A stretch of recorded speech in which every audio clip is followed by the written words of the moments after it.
નમસ્કાર, મારી અઢારે આલમને જય માતાજી. અને જણાવતા આજે ખૂબ દુઃખ થાય છે કે કહેવતમાં કીધું છે કે હિજડા એ નથી હોતા જે સાડી પહેરીને બજારમાં ફરે છે. હિજડા એ હોય છે કે હિન્દુ થઈને હિન્દુની દેવી દાતાને હિન્દુનો વિરોધ કરે છે. તો આ વિડીયો છે સ્પેશિયલ જૈન પંડ્યા માટે, વિક્ષાન જાથાવાળા માટે, કે ઘણી જગ્યાએ માતાજીના માંડવા રોકાય છે, ઘણી જગ્યાએ માતાની બલી રોકાય છે. તો વિક્ષાન જાથાવાળા જૈન પંડ્યાને આજ કહું છું કે તારા બાપા બકરી ઈદ ઉપર કરોડો જીવ કાપે છે. અત્યારે હાલ જે ગાય માતાના જે કતલખાના ચાલે છે, જે મીટ અને માંસની દુકાનો ચાલે છે ગુજરાતમાં, એ બંધ કરાય ને. આ તો તારા બાપા દેવી પૂજકો છે ને, આદિ અનાદિથી દાદાના રજવાડા હતા ને, તે વખતના માતાજીને બલી ચડાવે છે. તો બલી તો આજે બંધ નહીં થાય ને કાલે બંધ નહીં થાય. તારા મેં જેટલી તાકાત હોય એટલી અજમાઈ લેજે, બરાબર છે. અને હા, પહેલી વસ્તુ એ કે તારા બાપા જે આ મુસ્લિમો જે બકરી ઈદમાં કરોડો જીવ કાપે છે ને, એ બંધ કરાય પછી વિચારીશું અમે, બરાબર છે.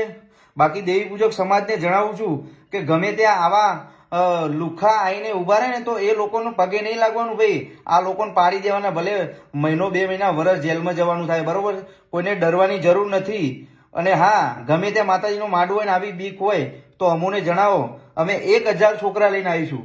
જય હિન્દ, જય માતાજી. હું છું અરવિંદ વિકાણી અને આજકાલ સોશિયલ મીડિયામાં ઇન્સ્ટાગ્રામ, ફેસબુક, યુટ્યુબમાં ખૂબ જ વિરોધ ચાલી રહ્યો છે દેવી પૂજક સમાજનો.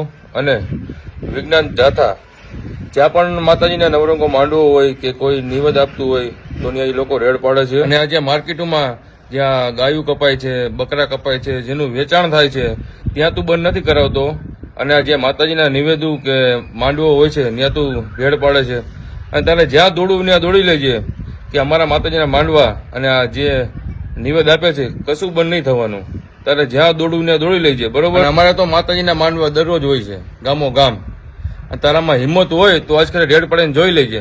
અને મારે દેવી પૂજક સમાજને એટલું કહેવા માંગુ છું કે જ્યાં પણ આવું થાય કે ગમે રેડ પાડો આવે એટલે બીવાનું થતું નથી. આવે એટલે મારી પાડી જ દેવાના, પછી થાય એ જોયું જાય છે, બરોબર. અને એક બીજો વિડીયો એવો જોયેલો છે કે જ્યાં પણ માતાજીના ભૂવા ધૂણતા હોય કે એને 7 વર્ષની સજા. તો અમારી એક એવી સમજ નથી કે અમારી સમાજમાં માતાજીના ભૂવા ધૂણે છે. બધી જ સમાજમાં માતાજીના ભૂવા તો હોય જ છે, માંડવા હોય ત્યાં પણ ધૂણતા તો હોય જ છે. અને અમુક આપણી સમાજમાં એવા છે કે હજી આટલું બધું વિરોધ ચાલી રહ્યો છે તો પણ હજી સમાજને જ સમજાવવાની કોશિશ કરે છે.